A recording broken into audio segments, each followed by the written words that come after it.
Welcome back. Continuing on our discussions about scientists and their beliefs about life, we're going to move on to John Needham. And he was around in 1745. He was an English botanist and a Roman Catholic priest. He actually believed that spontaneous generation did occur. And how he proved this is he took some broth, like chicken broth, vegetable broth, and he boiled it. Now, the reason he boiled it is that he thought he would be able to kill any life that was living if he boiled it. So killing all the microbes.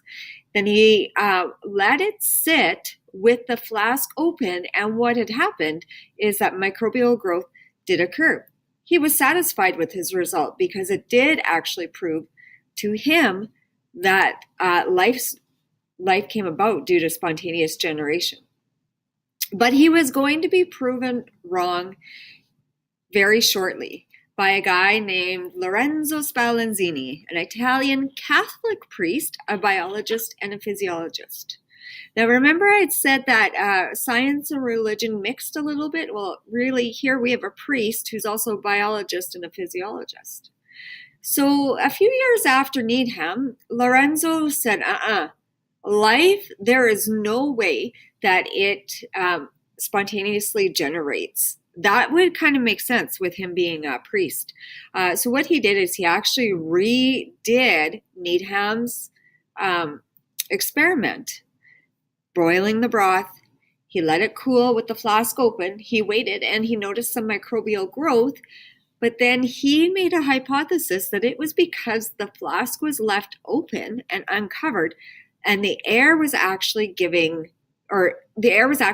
microbes, which then grew. So he boiled some more broth. He sealed the flask when it was done boiling, and he waited for a few days, and there was no growth.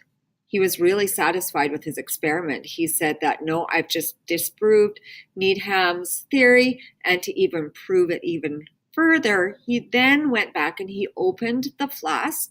And when he opened that flask, he noticed that there was growth. That did satisfy him, and it proved that there were microbes in the air, and that's what was causing the growth, not spontaneous generation.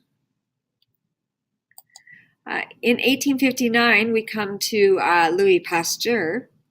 We're all really thankful to Louis Pasteur because he's the one that invented pasteurization, prevents us from getting sick, especially when we're eating dairy products. He was a French chemist and a microbiologist, and he was about 100 years after Needham and Spallanzini. He was actually the one that closed the debate on whether spontaneous generation existed or not. He proved that life must have to come from previously existing life. And this is a term that he coined called biogenesis. So bio, again, meaning life, and genesis, to create. What he did is he was using an S-shaped flask or a swan neck flask, and he took the broth or some broth and he boiled it, and he waited, and he noticed that there was no growth. Right. If there was spontaneous generation, then there would have been growth, but he didn't see growth, so that proved that he was right and disproved Needham. Then what he did is he took some more broth, he boiled it, and then he actually took and he broke the neck of this flask, and thus opening the flask to the air. And then what he noticed was that there was microbial growth. Microbial growth had happened. Then proving, like Spallanzini, that the air is carrying microbes. But he went one further, and I don't have a picture of this. He also experimented with the same flask, and he took this flask, boiled it, waited. Again, there was no growth. So then he actually took the flask. He hypothesized that there was microbes sitting just about here in the neck of the flask, in the bend of the S, and he wanted to prove, again, to doubly prove that it was the microbes in the air that was causing the growth. So he took the flask and he tilted it a little. And as he tilted it a little bit of the broth went right up into the neck and touched the microbial growth that was sitting here and pushed it back down. And microbes actually did occur. But before he did this experiment, he actually did another experiment where he took cotton or gun cotton fibers. You know, you're loading your gun, you put your gun cotton in there, and he wanted to prove that the air was actually holding the microbes. So he laid out some gun cotton fibers, oops, and he used it kind of as a filter.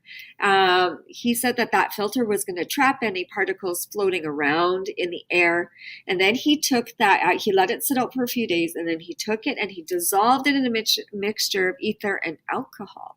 And what he found is that those particles actually did drop to the bottom of the mixture, and he could see those particles. What I'm going to ask you to do right now is just to click on this hyperlink and watch a crash course biology. You're just going to watch experiment 1. It's just a really short video.